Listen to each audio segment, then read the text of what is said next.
the Child Labour Amendment Bill 2016. Sir, I would like to first say it's very important that the Honourable... You are also father? The Honourable Minister in his speech in Rajya Sabha mentioned that he himself has been a child labour. So I think it's really important for us, and he obviously understands the sensitivity of this issue. I think India comes from a very old cultural institutions that Indian families have. Indian families, children work quite often. They help in domestic help. Like I remember reading about Sir's speech, that he helped in agriculture, selling vegetables in his children. So I would like to share with you that I also come from a family, though I did not have to do it. My father definitely, if you call it child labor, in that generation you didn't call it child labor, you called it helping your family. But times have changed, socially, education has changed, and society changes and society evolves. What really upsets me today is in the 21st century, when we're talking about digital India, we're talking about education, still India struggles with an issue of child labor. And it still today is not just a financial issue, but it's a social as well as actually a national shame to our country. Sir, first of all, this bill by Honorable Khadge ji is not here, but I would like to, in his absence, congratulate him that the whole idea of this bill, when he brought it in 2012, the whole intention was eradication of complete child labor. I think India is probably one of the fastest growing economies in the world, a powerful nation. But still at the other side of the pendulum, we are still struggling with child labor. And I come from a city where child labor has been one of the biggest crises.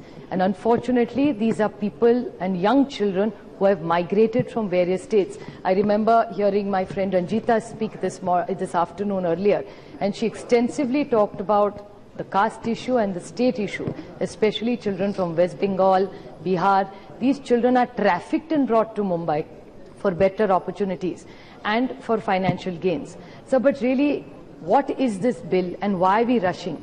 Because I, sir, am very confused about why the rush of this bill and what is really the government thinking. I mean, you've talked about 14 to 18. People have talked extensively. Kavita just talked about the hazardous issues. Sir, I would not like to repeat them, but I want to ask one question to you, sir. That, am I confused, if you could explain to us in your reply, that first we have the Juvenile Justice Act, which we have lowered, sir, to 16. We have right to education, which is 6 to 14. And now in this child labor, we are talking about adolescents between 14 and 18. Sir, if the child in right to education, you are not giving him free and compulsory education after 14, what choice does he have? What happens between the age group of 14 to 18 is my question. Sir, I work in a school where there is this Balika, Kasturba Gandhi Balika scheme, where Adivasi children, sir, are brought in when they're 6 years old into the scheme.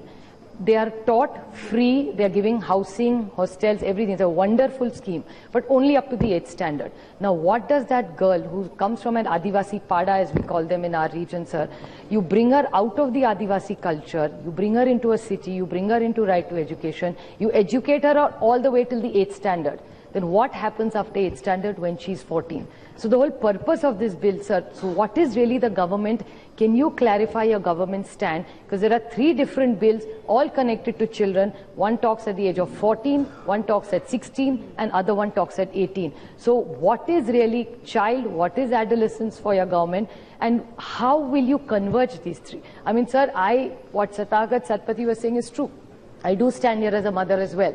No mother wants her child to work. It's not a choice any mother wants. But now you're leaving with no options in this, because of this confusion signal that you're giving. If you are not going to educate them, you talk about skill development program. It's a welcome initiative.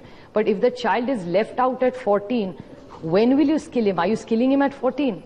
Obviously not in the 8th standard. So the child has to reach up to the 12th standard. Only then he or she can be skilled. So what does he do between 14 and 18? So these 4 and this is the most critical period, sir. These children who are in that age group are the high risk families. That's exactly the high risk comes between 14 and 18. I was just talking to Asad Bhai also. We were extensively talking about the Zari workers. Where are these children are vulnerable. What Kavita ji said, yes, there are more girls. But sir, I disagree with her. It's not only the girls, even the boys are highly vulnerable, especially the ones trafficked in Mumbai. Yes, the ones which are trafficked girls are not for this labor. They are trafficked purely for prostitution, not for child labor. And the ones who are trafficked otherwise are purely boys who are used in all these hazardous, sir. So we urge you to find a solution. As a matter of fact, what Railway has done, people have talked that Home Ministry has to intervene, HRD has to ministry. Sir, I feel terrible that today a Labour Minister is talking about child labor. Why do we even need to discuss it? If we really want to eradicate it, why doesn't HRD or Women and Child take ownership of this bill, or Home? This is not really your subject, sir, because if we are eradicating it, it should never come under Labour Department. Why is it coming under this? That is it. And what Railways is doing now, Railway has done a very welcome step. So they have started a child line. Now, I would request you to even share this information with us, because how are these children trafficked? They're trafficked mainly through railways. So if with this child line, has it been effective? So it's not a very easy subject which can just be discussed over 3 hours. We all do get emotional about it, I agree, and none of us want to see this. I mean, you have talked about all these hazards. What about the beggars? You go in Bombay, anywhere. The girl who's selling gajra to you is a little young girl. Somebody's selling books, somebody's selling a map. There's child labor right outside your house. What are we doing about it?